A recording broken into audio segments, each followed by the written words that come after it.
It's the MTV Video Music Awards, and the sounds of Billie Jean fill the air. Almost as if the beat commands it, those familiar pelvic thrusts puncture the spotlight as a fedora-topped figure dances on the floor in the round. The year is 2007, and the artist is 18-year-old Chris Brown. It's a star-making turn for the R&B upstart, born 5 years after the release of Thriller. 9 songs, 42 minutes and 19 seconds worth of music that would immeasurably eclipse every recording that came before it and all that have come since. From the windows of passing cars to the iPods of fellow passengers on the elevator, Michael Jackson's music has been ubiquitous in recent days. But even before last week's shocking news, that music and just about everything else Michael Jackson did was influencing a new generation of artists, many of whom, like Chris Brown, grew up long after the gloved one first glided into the stratosphere in a pair of patent leather shoes. Just last fall, the airwaves and the clubs were dancing again to a lyrical refrain first heard on the opening track to the album Thriller in the song Wanna Be Starting Something. This time interpreted by Rihanna.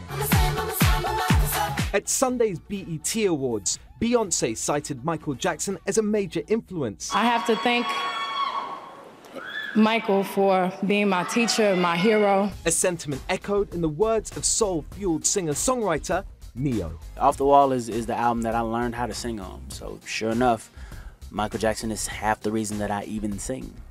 2 of the biggest pop stars of the past decade seem to have used Michael Jackson's career as a blueprint for their own. She likes it my way. As an African-American teen, emerging in the late 90s on the strength of radio-friendly dance-driven R&B, Usher drew quick comparisons to the king of pop. Michael Jackson influenced me in so many ways, more than just music, as an individual who transcended culture. I did study his moves, study down to a T. And so too did JT, Justin Timberlake, who, like Mike, outgrew the boy band he fronted, only to embark on a wildly successful solo career, which he kick-started with a music video, undeniably indebted to some of Jackson's 80s era classics, from the costuming to the choreography. No one presented a song on stage like Michael to create the things that he created with his music. I mean, it's really untouchable.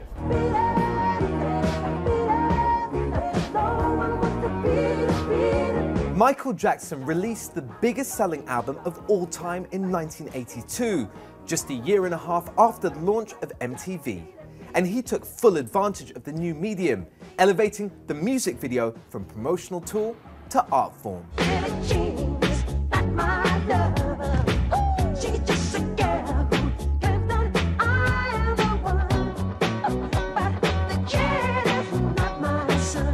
The outfits, the moves, the spectacle. Images like these were instantly iconic and indelible, as Jabbawockeez, the season 1 winners of the hit MTV series America's Best Dance Crew, can attest. He set a lot of trends, mannerisms, how he got down. He was very charismatic in the way that he moved and how he entertained. Michael's own sister Janet, Madonna, Britney, Christina. Over the years, they've all strutted their stuff, flanked by a posse of synchronized dancers. But Michael did it first. There was Smooth Criminal, Bad, and Remember the Time. But the ultimate Michael Jackson video remains. For the song Thriller, Michael enlisted Hollywood director John Landis to helm not a video, but a short film, clocking in at 14 minutes, and thanks to those special effects, dangling an unprecedented $500,000 price tag, its premiere was as anticipated as any blockbuster movie opening. One of the biggest things we learned from Michael is not to be afraid of the scope.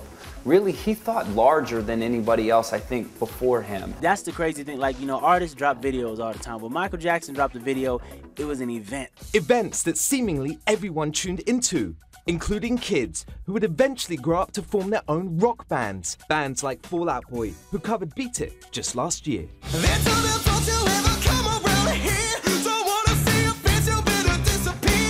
Once we started playing that song, I mean, kids reacted, kids sang every word. David Cook would ultimately go on to win his American Idol crown after wowing viewers with a rock rendition of Billie Jean. I think the impact that Michael Jackson's had on me as an artist is the same impact he's really had on everybody as an artist. He blew pop music wide open, you know, and made it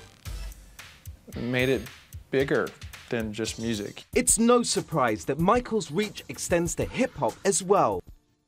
The day after Michael's death, hardcore rapper The Game released a tribute track featuring P. Diddy and Chris Brown, expressing through music their profound grief over the loss of an icon. Who's Michael Jackson? You're Michael Jackson. I'm Michael Jackson. We all Michael Jackson. He touched so many lives, but I would really like to just speak for myself and say that he touched mine. And as long as I'm breathing, you know, his legacy is going to live on through me. Michael Jackson just means that much to me.